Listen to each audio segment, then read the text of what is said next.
এক মুহূর্তের জন্য মাথা শূন্য হয়ে গেল তিতিরের। ভালোবাসি না শব্দটা তার কাছে স্বাভাবিক লেগেছে। কারণ জানতো এটা সে। তার দিক থেকে ও তো হুট করেই সব সময় তো রাখবেই। তবে পরের কথাটা অন্য কেউ আছে মানে হতবাক হয়ে তাকিয়ে রইল সে। প্রকৃতি আজ সত্যিই রুষ্ট। বৃষ্টির প্রকোপ তো বেড়েছেই, সাথে দমকা বাতাসের ঝাপটা। বাইরে প্রচন্ড শব্দ। গাছটা আজ ভেঙে পড়ছে বোধহয়। তিতির বিছানা থেকে ততক্ষণ উঠে এসে দাঁড়িয়েছে ঈশানের মুখোমুখি। 6 ফুট লম্বা মানুষটার সামনে দাঁড়িয়ে কথা বলতে তাকে খানিকটা ঘাড় উঁচিয়েই কথা বলতে হয়। চোখে মুখে রাজ্যের বিস্ময় বিরাজ করছে তিতিরের। ঈশান মজা করার মানুষ নয়, একদমই নয়। ঈশানের মুখের দিকে তাকিয়ে শুকনো ঢোক গিলল সে। ধীর গলায় বলল, বিয়েটা আপনি করতে চাননি তাই না? ঈশান চোখে চোখ রাখল না, মাথা উপর নিচ করলো। গম্ভীর কণ্ঠে জবাব দিল, হ্যাঁ। সারাদিন কি তার কাছেই ছিলেন? হ্যাঁ ছিলাম। এবারও ঈশানের কাট কাট জবাব। তিতির খেয়াল করলো তার গলাটা কেমন শুকিয়ে আসছে। বুকের ভিতরে এখনো ধড়ফড় করছে, কিন্তু সেটা কেমন একটা যন্ত্রণাদায়ক। স্বাভাবিক গলায় বলল, না ফিরলেই তো পারতেন, বিয়েটা হতো না। ঈশান এবার তাকালো তিতিরের দিকে। মাথার লাল দোপাট্টা দিয়ে টানা ঘোমটা তো সে নিজেই একটু আগে তুলেছে। সেটা অবহেলায় মেঝেতে পড়ে আছে। তিতিরের গায়ে ভেঙে বেনারসি পরা, চুলগুলো পেছনে খোপা করা, কপালে টায়রা পরা। খোঁপায় কি ফুল গুজলো নাম জানে না সে। কামিনী বোধহয়। গা থেকে এখনো একটা গহনাও খোলা হয়নি। গলার কাছটা বেশ লাল হয়ে গেছে। সারাদিন তো এত ভারী গহনা পরে থাকায় ফর্সা ত্বকে স্পষ্ট দেখা যাচ্ছে সেটা। বাইরে বৃষ্টির দিকে তাকালো, গাছপালা এলিয়ে পড়ছে ঝোড়ো বাতাসে। উদাস গলায় বলল, বাধ্য হয়ে আসতে হয়েছে। না হলে দিদা, ঈশান ভাই আপনি আমাকে কখনো ভালোই বাসেননি না? নিজের কথা শেষ হওয়ার আগেই তিতিরের এহেন প্রশ্ন থমকে গেল সে। পিছনে থাকা হাতের মুঠো অস্বাভাবিক শক্ত হলো আরো। দুদিকে অপরাধীর মতো মাথা নাড়ল। আমার জীবনে রুষা ছাড়া আর কোনো মেয়ে নেই। সরি তিতির। তিতিরের মাথা কেমন একটা চক্কর কেটে উঠল। ঈশানের কথাটা কেমন দারুণ জোরে শোনালো। মেয়েটার নাম তাহলে রুষা? কই এ নাম তো সে কখনো শোনেনি। কেউ বলেনি তাকে, ঈশানও না। ধড়ফড় করা বুকটাকে শান্ত করতে চাইল জোরে শ্বাস নিয়ে। হলো না। আর কিছু জিজ্ঞেস করতেও ভয় হচ্ছে তিতিরের। শোনার ক্ষমতা তার হবে তো? কাপা গলায় অবশেষে জিজ্ঞেস করলো, আর আমাদের বিয়েটা? বাধ্য হয়ে। আর আমাকে খুন করলেন কেন তাহলে? আমি তোকে বেঁধে রাখবো না? তিতির হেসে ফেললো। ঈশান চমকে তাকালো সেদিকে। মেয়েটার চোখে মুখে কোনো কঠিনতা নেই। চোখ দুটো কেমন একটা ছলছল করছে। অসহায়ের হাসি, হেরে যাওয়ার হাসি, বেইমানির শিকার হওয়ার হাসি। বেঁধে ফেলেছেন ইতিমধ্যেই। 3 কবুলের মানে জানেন? ডিভোর্স চাই আমার। মুক্তি দে আমাকে প্লিজ। আমি রুষাকে ছাড়া আর কাউকে বউ হিসেবে মানতে পারবো না। তিতিরের নিজে অন্য গ্রহের মানুষ বলে মনে হলো। পায়ের নিচটা কেমনটা শূন্য শূন্য লাগছে। শরীরে বল পাচ্ছে না। কোনো মতে অস্ফুট স্বরে উচ্চারণ করলো, বিয়ের প্রথম রাতেই বলেছেন ডিভোর্স দেবেন। এতটা স্বার্থপর কিভাবে হতে পারলেন আপনি? আমার জীবনটা কেন নষ্ট করলেন? বিয়ের আগে একবার বলতে পারতেন অন্য কাউকে ভালোবাসেন আপনি। আমি এখানে থাকতাম না আজকের। ঈশান সেই আগের মতোই কঠিন মুখে দাঁড়িয়ে আছে। তিতিরের চোখে চোখ রাখছে না। অপরাধ বোধ হচ্ছে কি সত্যি? কি করতে পারে সে? কিচ্ছু তার হাতে নেই এই মুহূর্তে। ক্ষমা করিস আমাকে, আমি তোকে কখনো ভালোবাসতে পারবো না। তিতিরের বুক চিরে চিৎকার বেরিয়ে এলো। আকাশ পাতাল এক করে চিৎকার করতে ইচ্ছে হলো। এক মুহূর্তের জন্য মনে হলো এই সময়টা যদি মিথ্যা হয়ে যেত, কোনো দুঃস্বপ্ন হতো। চোখ খুলে দেখতো ওই সাজানো গোছানো ফুলের রাজ্যে ওই পাষাণ মানুষটার বুকে মাথা রেখে ঘুমিয়ে আছে। এমনটা তো হতেও পারতো। পারতো নাকি? এ জীবন আপনার নামে করে দিলাম, আর আপনি এত সহজে বলে দিলেন ভালোবাসা নেই, কিচ্ছু নেই। ঈশানের চোখ জোড়া হঠাৎই রক্তিম বর্ণ ধারণ করেছে। কারণটা কি ধরতে পারা গেল? গেল না। বাইরের ঝড়ের সাথে পাল্লা দিয়ে চলেছে ঘরের মধ্যে একজোড়া নবদম্পতির মনের ঝড়। উথাল পাতাল হয়ে যাচ্ছে সব। এক নিমিষে মিথ্যা মনে হচ্ছে সব সম্পর্ক। ঈশান তিতিরের কোনো প্রশ্নের বোধহয় গুছিয়ে জবাব দিতে পারছে না। আর না তো চোখে চোখ মেলাতে পারছে। গলা শুকিয়ে এসেছে অনেক আগেই। আচমকা শ্বাস নিতেও কষ্ট হচ্ছে। রক্তিম দৃষ্টি ফিরিয়ে নিয়ে একই গম্ভীর স্বরে বলতে গেল কথা, কিন্তু আশ্চর্যজনকভাবে গলা ভেঙে আসছে, কণ্ঠ কিছুতেই কঠিন হচ্ছে না। আমি তোকে ভালোবাসি না, আমি সারাদিন রুষার সাথে ছিলাম, বুঝতেই পারছিস নিশ্চয়ই। আর কেন যেন শুনতে ইচ্ছে হচ্ছে না, কিছুই শুনতে পারছে না সে। ঠকে গেল বোধহয় এ জীবনে, কঠিনভাবে ঠকে গেল। না তো তাকে যে ভালোবাসে সেই রাহাত ভাই তাকে পেল, আর না তো সে যাকে ভালোবাসে সেই ঈশান তার হলো। বিয়ের প্রথম রাতে কোনো স্বামী যদি উপহার হিসেবে বিচ্ছেদ চায়, সে নারীর ভাগ্যকে কি বলা যেতে পারে? কার ওপর অভিযোগ করা যেতে পারে? খোদার কাছে কি এই প্রশ্ন করা যাবে? নাকি সেটাও পাপ? তিতিরের তা জানা নেই। তিতির দু হাতে কান চেপে ধরল, গাল বেয়ে গড়িয়ে পড়ল নোনা জল। ফুপিয়ে উঠল মেয়েটা, ভাঙা ভাঙা করে উচ্চারণ করলো কথাগুলো। আর বলবেন না দয়া করে, সহ্য করতে পারছি না। বুকটা এফোড় ওপর হয়ে যাচ্ছে। দয়া করুন এবার আমার ওপর। একটু দোহাই লাগে আপনার। ঈশানের চোখ জ্বালা করছে। নিঃশ্বাস নিতেই পারছে না। পেটের কাটা অংশের ব্যথা অনুভব করতে না পারলেও সেই ব্যথাটা বুকের বাঁ পাশে হচ্ছে। কারণ কি এটার? সে তো সত্যিই চায়নি প্রথমে বিয়েটা। মিথ্যা ছবি দেখে বিশ্বাস না করলেও রেগে গিয়েছিল ওর সেই প্রেমিক পুরুষ এর কথা বলার এক প্রকার জেদেই রাজি হয়েছিল বিয়েতে। তাহলে মেয়েটার আক্ষেপে তার ঈশান চুপ করে রইল, মুখে কোনো কোমলতার ছাপ আনলো না। তিতির ততক্ষণে মেঝেতে বসে পড়েছে, আশ্চর্যজনকভাবে এখন কাঁদছে না, বসে আছে পাথরের মতো, স্থির নজর ঈশানের পায়ের দিকে। ঈশান নিচু হয়ে মেয়েটাকে তুলতে গিয়েও তুলল না। তিতির চোখ দুটো মুছলো, কান্নার জলে চোখের কাজল ছড়িয়ে গেছে, তবুও কি স্নিগ্ধই না লাগছে মেয়েটাকে। হাসলো তিতির, সে হাসিতে বিদ্রুপ নাকি অবহেলা ঈশান সেটা ধরতে পারল না। মুখ তুলল ঈশানের দিকে। বেশ, আপনাকে ভালোবেসে যখন কলঙ্কই লাগলো তবে সে কলঙ্কই মঞ্জুর। ভালোবাসা ভালো থাকুক, আপনার অনুরোধই রইল, দেব মুক্তি। ভালোবেসে কলঙ্ক? ভালোবাসা? ঈশান চমকে তাকালো তিতিরের দিকে। তিতিরের মুখে আর কান্না নেই, কেমন একটা নির্জীব মনে হচ্ছে মেয়েটাকে। ঈশান কথা বাড়াতে পারল না, তিতির ঠায় দাঁড়িয়ে রইল রোবটের মতো। তোর দায়িত্ব নেব আমি, চিন্তা করতে হবে না। আর সবার সামনে আমরা স্বাভাবিক কাপাল হিসেবেই থাকবো, থাকতে হবে আর কি। ঘরের ভিতরে আমাদের মধ্যে কি সম্পর্ক সেটা বাইরের কেউ জানবে না। সময় মতো সবাইকে সব জানিয়ে দেব। এখন জানালে দিদা সহ্য করতে পারবে না। তার জন্যই যখন এত কাহিনী করতে হলো, নাটকটা না হয় চলতে থাক। তারপর তোর জীবন তোর মতো, যা চাইবি যেভাবে চাইবি হবে। তিতির কথা বলল না, ঈশানের কথা খুব মনোযোগ দিয়ে শুনলো, অসহায় চোখে তাকিয়ে রইল সামনের হৃদয়হীন পাষাণ স্বামী নামক একটা মানুষের দিকে। ঈশান আলমারি খুলে জামাকাপড় বের করে ঢুকে গেল ওয়াশরুমে। কয়েক মিনিটের মধ্যে বেরিয়ে এলো, বেডসাইড টেবিল থেকে মেডিসিন বের করলো কিছু একটা, চোখের ওপর হাত রেখে বিছানায় স্টানে শুলো।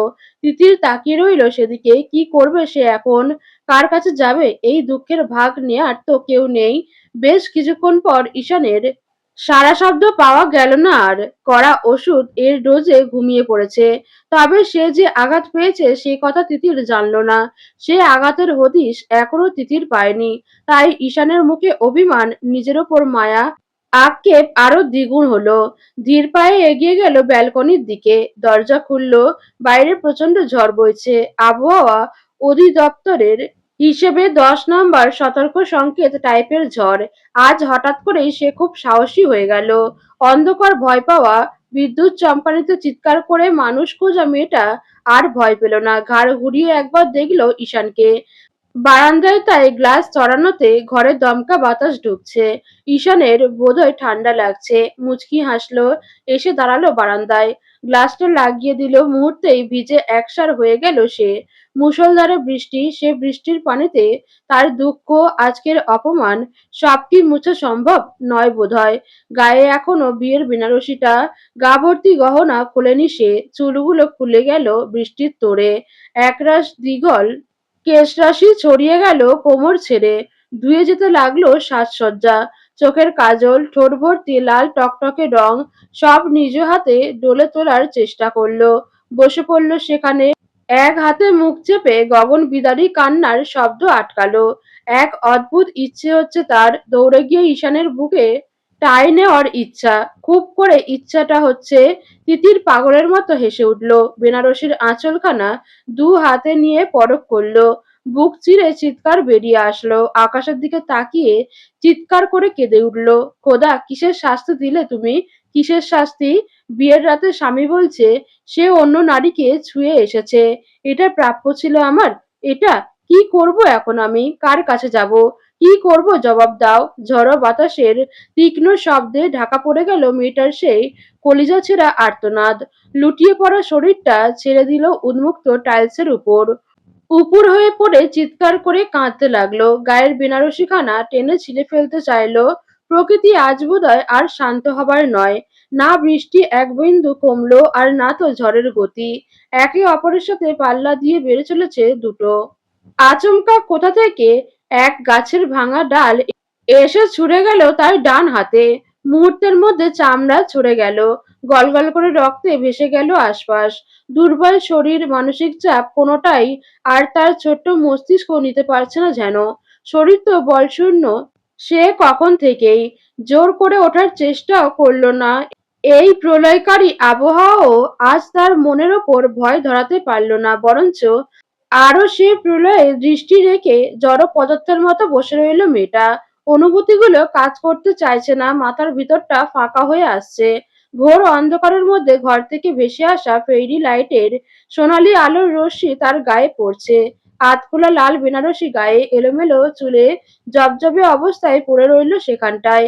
কতক্ষণ সে বরফ শীতল বৃষ্টির ফোঁটাগুলো তার গায়ে পড়তে অনুভব করিল তা জানা নেই। তবে জ্ঞান হারালো খুব দ্রুত। সারাদিন বিয়েবাড়ির এত কাজকর্মের পরেও এখনো নিজেদের রুমে ঘুমাতে যায়নি কেউ। রাত বাজে 1:30। সবাই মিলে আড্ডায় মেতেছে সাজিদ অনিমার জন্য বরাদ্দকৃত রুমটায়। ঈশা, রোশনি, রাফিকে জোর করে নিয়ে যাওয়া হয়েছে ঘুমানোর জন্য। বাকিরা এখনো এখানেই। সবার আলোচনার বিষয়বস্তু অবশ্য ঈশান আর তিতিরের। সাজিদ চোখ কুঁচকে শুয়ে আছে অনিমার কোলে, মাথা রেখে। তার প্রচন্ড মাথা ব্যথা, কিন্তু আড্ডা দেওয়ার মুডও ষোলো আনা। বিছানার আরেক পাশে নিশি, নুরি আর ঋতু বসা। সামনের সোফার ওপর নাইম আর নিয়াজ। নিয়াজ বারবার আর চোখে দেখছে নিশিকে। মেয়েটা গাল ফুলিয়ে বসা। আজ আবার সে কি করলো তার হিসেব তো কিছুতেই মিলছে না। মেয়ে মানুষ নিয়ে এই এক সমস্যা।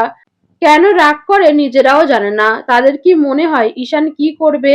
সাজিদ কপাল ডোলে নাইমের কথায় ফিচকে হাসে। সেটা কিভাবে বলি? ও শালা এক নাম্বারের গিরগিটি। এই রেগে যায়, এই সব শান্ত। এখন কি করছে ওই জানে। চল একবার দেখে আসি। শব্দ টব্দ তো পাওয়াই যাবে। এহেম এহেম মানে কিছু হলে। নিয়াজের ঠোঁট কাটা কথায় কুশন ছুঁড়ে মারল নিশি। চোখ রাঙিয়ে তাকালো। নিয়াজ বাঁকা হাসলো। কুশনটা জড়িয়ে নিল তার বুকের মধ্যে। সবার মুখ ফাটা বেলুনের মতো হলো। কেন? কি আশ্চর্য! নর্মাল বিষয় এটা। শব্দ না হওয়াটাই তো আর খারাপ দেখায়, তাই না? পারফরমেন্স ভালো হলে শব্দটাও জোশ হবে। আহ নিয়াজ, থামবি তুই? নাইমের ধমকে নিয়াজ থামলো না, বরঞ্চ সবার ধমক, নিশির চোখ রাঙানো সব উপেক্ষা করে এই একই রকম বিজ্ঞের মতো তার উল্টোপাল্টা বুলি গুলো আওড়াতে রইল। চল না দেখে আসি ওই রকম পুতুলের মতো বউ রেখেই শালা কেমনে আজ রাগ দেখায় দেখবো। সাজিদ দুদিকে মাথা নাড়ে। একে একে সবার দিকে অসহায় দৃষ্টি বোলায় নিয়াজ। সবাই নাকচ করে দেয়। নিয়াজ বেশ হতাশ হলো। নিশি মনে মনে এই বেহায়া লোকটাকে নিয়ে মহা বিরক্ত। ভাইটাও তার, বোনটাও তার। তাদের বাসরে কি হচ্ছে সেটা শুনতে যাওয়ার জন্য ছটফট করছে এই অসভ্য লোকটা। তাও আবার তারই সামনে। ন্যূনতম লজ্জাবোধ যদি থাকে। এই নির্লজ্জ লোকের প্রেমে সে কিভাবে পড়েছিল ভাবতেই মেজাজ খারাপ হয়ে আসে। নুরির ফোনে ক্রমাগত কল এসে যাচ্ছে। সে বারবার কেটে দিচ্ছে কলটা। উসখুস করছে রুমটা থেকে বের হওয়ার। নিশির চোখ এড়ায়নি সেটা। আবার ব্যস্ত ভঙ্গিতে কলটা কেটে দিতে দেখেই নিশি জিজ্ঞেস করে বসলো নুরিকে, কে কল করেছে? নুরি চমকে উঠল। কেমন একটা হাসলো। রং নাম্বার বড় আপু।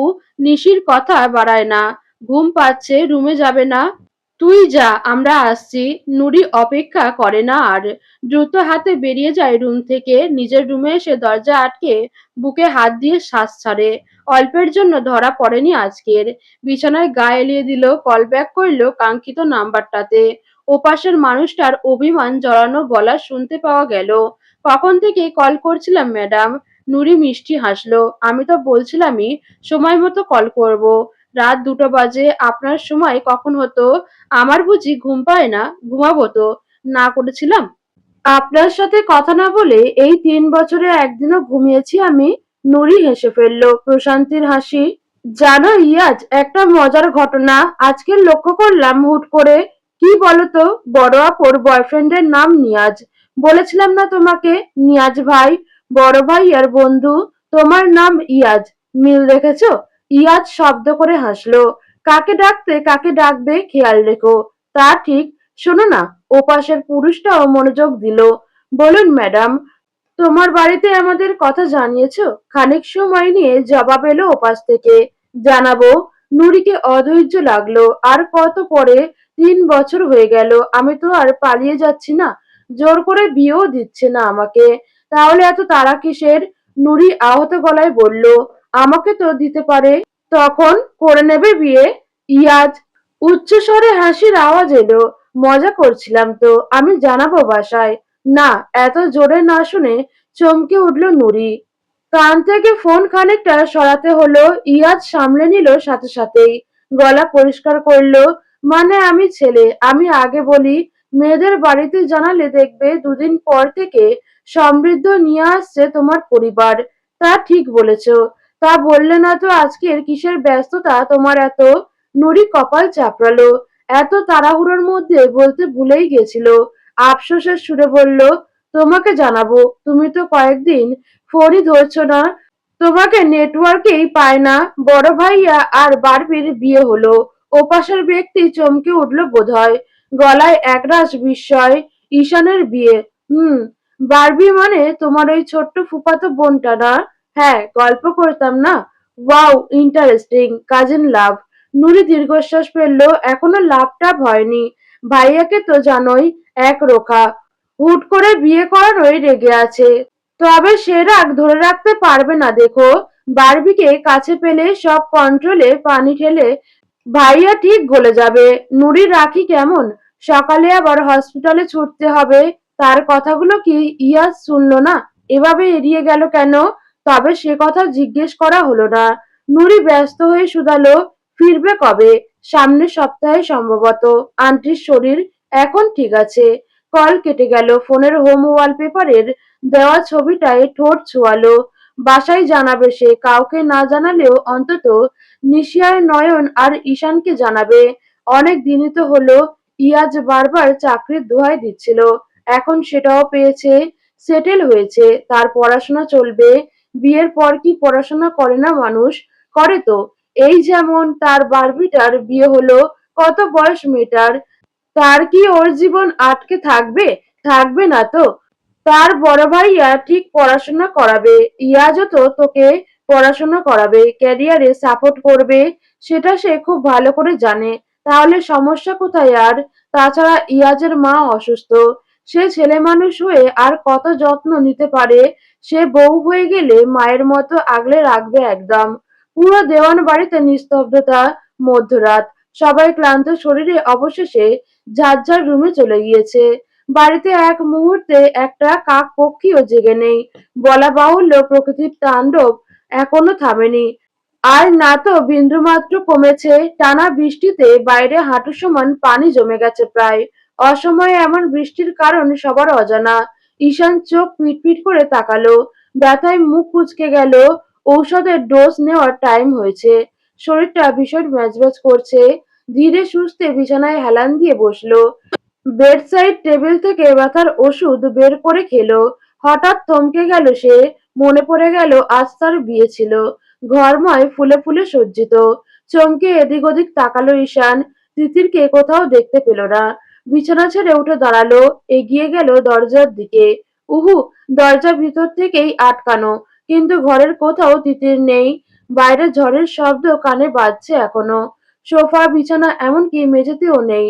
হঠাৎ ব্যালকনির থাই গ্লাসের দিকে চোখ পড়তেই কি মনে করে ছুটে গেল ওদিকে। দরজা বন্ধ, অথচ পুরো রুমে কেউ নেই।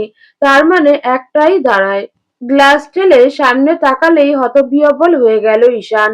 তার বিশাল ব্যালকনির মাঝ বরাবর কাত হয়ে পড়ে আছে তিতির। বৃষ্টির ফোঁটা আছড়ে পড়ছে মেয়েটার ওপর। গায়ের শাড়ি প্রায় আধখোলা। বুকের ভিতরটা একটা হার্টবিট মিস করলো। শ্বাস নিতে ভুলে গেল মেয়েটার এই অবস্থা দেখে। নিজের ব্যথার কথা ভুলে ছুটে গেল তিতিরের কাছে। হাঁটু ভেঙে বসে পড়ল। দমকা হাড় হিম করা ঠান্ডা বাতাসে দাঁড়িয়ে থাকা কষ্টকর।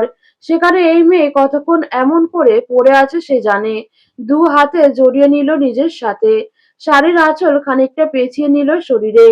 রুমে নিয়ে যাওয়া দরকার। পাঁজা কোলে তুলতে নিল। পেটের কাটা থেকে গলগল রক্ত বের হলো তার। ব্যথা চোখ মুখে খিচে নিল। তুলতে পারল না এ যাত্রায়। তার আঘাত অনেকটাই গভীর কিনা। 18টা সেলাই পড়েছে। বাড়ির কাউকে এত কথা জানায়নি ইচ্ছে করেই। গালে হাত দিয়ে ডাকলো তিতিরকে। প্রচন্ড জ্বর মেয়েটার গায়ে। ঈশানের বুকটা ধকপক করছে। এ কি অবস্থা! চোখ মুখ কাজল লিপস্টিকে লেপ্টে আছে। নিজের পায়ের ওপর মাথা রাখলো তিতিরের। বৃষ্টির তোড়ে তাকানো যাচ্ছে না। ব্যস্তভাবে ডাকলো সে, তিতির, আয় তিতির। উষ্ণ হাতের স্পর্শ গালে লাগতেই কিছুক্ষণ পর তাকানোর চেষ্টা করলো তিতির। পারল না। ঈশানের ঘোলাটে মুখটা চোখের সামনে একবার দেখলো। সে মুখ জুড়ে রাজ্যের উদ্বেগ। তিতিরের অবশ্য সেটা স্বপ্নই মনে হলো। চোখ বুজে এলো, দুর্বল হাতে জড়িয়ে ধরলো ঈশানের গলা। মুখ গুজলো ঈশানের উন্মুক্ত গলায়। ঈশানের শরীর কেঁপে উঠল। তিতির অস্ফুট স্বরে বলল, আমার খুব শীত লাগছে ঈশান ভাই, জড়িয়ে ধরবেন একবার। ঈশান বাধ্যের মতো কোমরটা জড়িয়ে ধরল। তিতিরের শাড়ির বেশিরভাগ অংশই খোলা। নগ্ন পেট আর পিঠে ঈশানের ছোঁয়া লাগতেই শরীরে শিহরণ বয়ে গেল তিতিরের। আর ভিতরে ঢুকে যেতে চাইলো ঈশানের। মুখ ঘষছে ঈশানের বুকে। ঈশান চোখ মুখ খিচে নিল। অস্থির হয়ে ওঠা বুকটাতে শান্ত করার উপায় এখন তার নেই।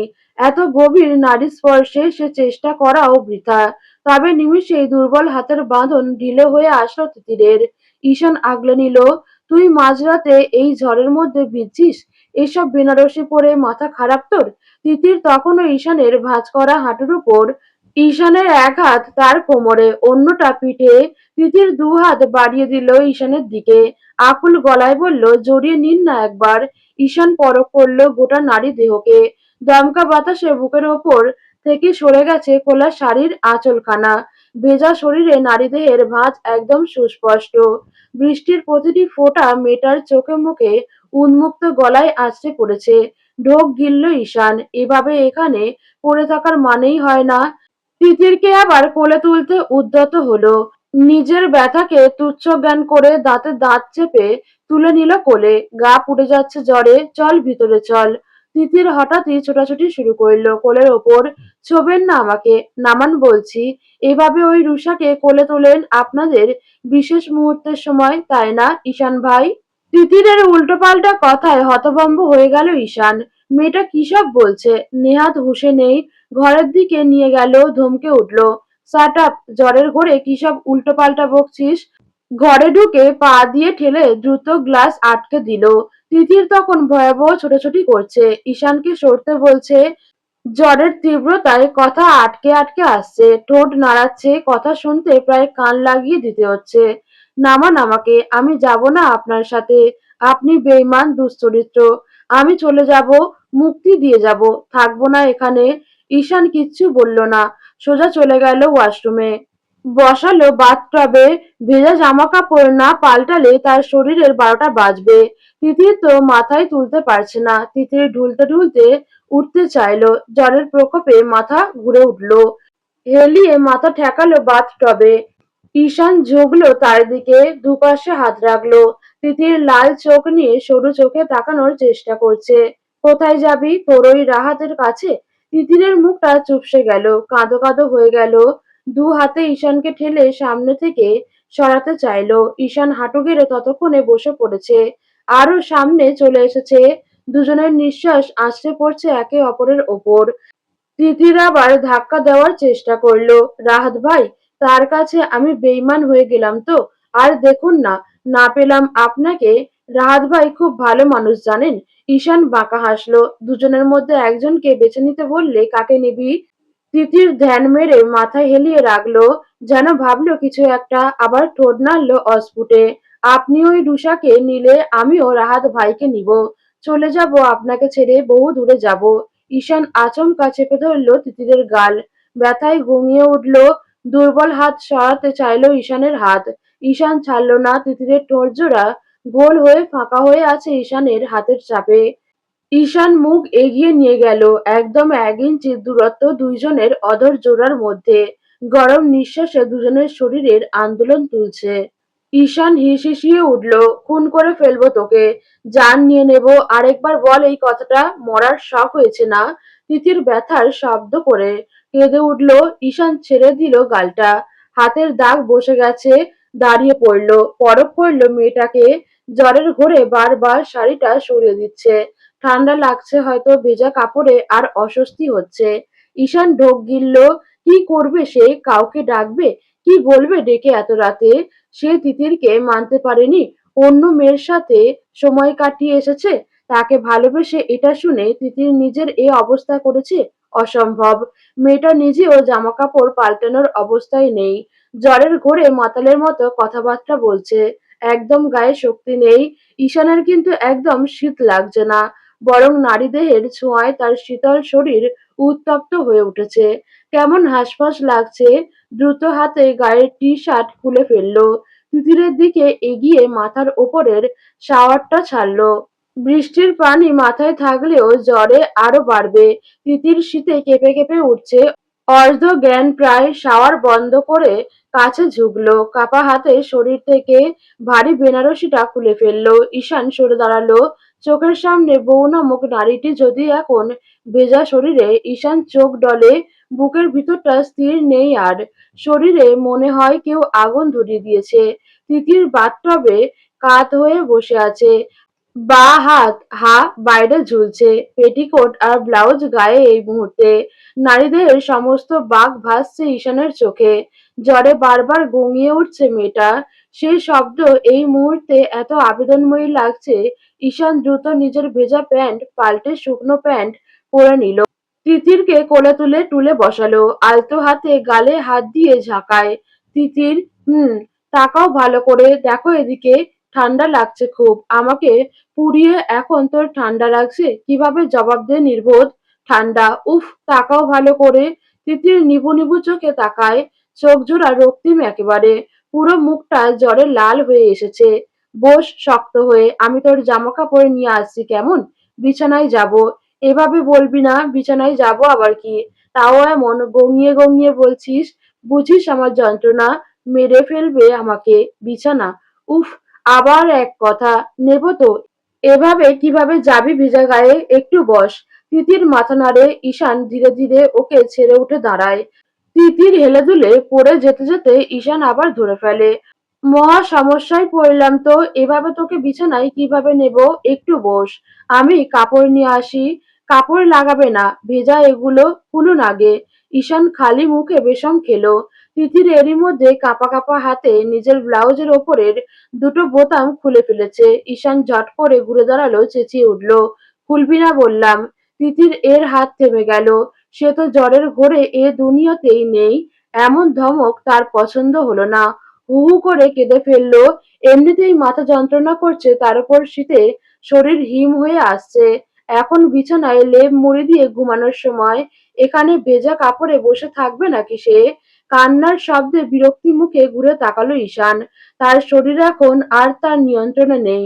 অঙ্গ প্রত্যঙ্গ সচল হয়ে উঠেছে কেমন। উত্তাপ বেরোচ্ছে শরীর থেকে। না চাইতেও চোখ চলে গেল তিতিরের আধা উন্মুক্ত বক্ষজোড়ার দিকে। ভিতরের কালো ইনার স্পষ্ট দেখা যাচ্ছে। ঈশান জোরে জোরে শ্বাস নিল। দু হাতে মাথার চুল খামচে ধরে দ্রুত হাতে নিজের হাতের তোয়ালে তিতিরের বুকের ওপর ছড়িয়ে দিল। এখানে বসতে বলেছি, আমি যাবো আর আসবো। আর কিছু করলে কিন্তু আজ তোর সর্বনাশ করে ছাড়বো। তারপর সকালে উঠে দুশ্চরিত্রা খেতাব আমার গলায় ঝোলালে আবার দ্বিতীয় দফা সর্বনাশ করে বাচ্চা ধরিয়ে দেবো একটা। একসাথে বড় হোস তখন দুজন, বেয়াদব মেয়ে। তিতিরের বোধগম্য হলো কিনা সব কথাগুলো বোঝা গেল না। তবে নাক ফোলালো, কেঁদে ফেলবে আবার। ঈশান ধমকে উঠল, কাঁদবি না বললাম। আমাকে সিইউজ করার ধান্দা খালি। ঈশান দ্রুত পায়ে বেরিয়ে এলো ওয়াশরুম থেকে। পুরো আলমারি খুঁজে একটা নরমাল জামা পেল না, সব শাড়ি। মেজাজ দারুণ খারাপ হচ্ছে এবার। রাতভর এভাবে জ্বরের মানুষ বসিয়ে রেখে তারপরও সে মেয়ে তো তাকে আজ পাগল করতে উঠে পড়ে লেগেছে। সন্ধ্যা রাতে ডিভোর্স চেয়ে মাঝরাতে কন্ট্রোল হারিয়ে বাসর সেরে ফেললে বিষয়টা নিশ্চয়ই ভালো দেখায় না। তার সব প্ল্যান এক ধাক্কায় জলে চলে যাবে। তখন আরেক সমস্যা, শাড়ি সে পরতে জানে না। বাধ্য হয়ে নিজের শার্ট বের করলো আলমারি থেকে। বাথরুমের দরজায় গিয়ে পা আটকে গেল। খোদা জানে গিয়ে আবার বউ নামক নির্বোধটাকে কি খোলা অবস্থায় দেখবে। ভয়ই করছে ঢুকতে। জোরে সোরে শ্বাস নিল। এবার কিছু খুলে বসে থাকলে তারও কিছু করার থাকবে না আর। নিজের কোমরের বাকিটুকু খুলে ফেলে রাতটা এনজয় করা ছাড়া আর কিছুই করার থাকবে না তার। সম্ভবই না আর কন্ট্রোল করা। আগুন এসে শরীর ঘেঁষবে আর সে পুড়বে না, সেটা সম্ভব? পারবে সে? সে তো পুরুষ। হালালের সার্টিফিকেট নিয়ে এমন কাছে টানলে দিন দুনিয়া ভুলবে না সে। চোখ বন্ধ করে বাথরুমে পা রাখলো সে। দীর্ঘশ্বাস নিয়ে তাকালো সামনে। মুহূর্তে তার দুনিয়া থেমে গেল। হৃৎপিণ্ডটা খাঁচা ছেড়ে বেরিয়ে এলো বলে দু হাতে বাঁ পাশে চেপে ধরল সে। চোখ বন্ধ করে পিছিয়ে গিয়ে ধাক্কা খেলো দেয়ালে।